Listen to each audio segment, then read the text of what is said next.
Hi, welcome to my channel, and today we're playing with coffee and cling wrap, and we're going to see what lovely marks we can create by putting cling wrap onto coffee. So I have some 160 gram card and I'm saturating that in some pre-mixed instant coffee. Obviously the stronger you make the coffee, the darker your color will be, but I'm hoping to be able to stamp on this a little bit later, so I don't want my backgrounds to be really dark because that's not going to finish off nicely for my design that I'm thinking about in my head. Might not happen, but I'm thinking about it.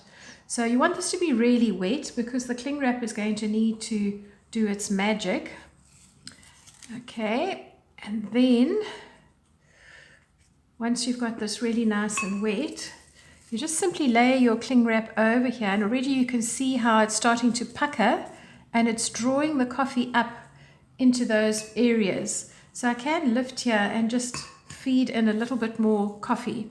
I used to use this technique quite a lot when I was doing watercolors, and it was lovely if you were doing it, say like a rock face, and you wanted to get nice veins and things in the rock.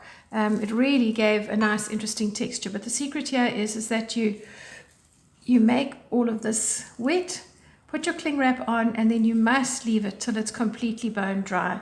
So for this, because it's not going to be absorbing or evaporating from the sun, I'm going to need to leave this probably overnight just so that I can make sure that it's completely dry. And I will show you once it's dry what beautiful markings we get on this that you can play with. So I'll see you in a little bit.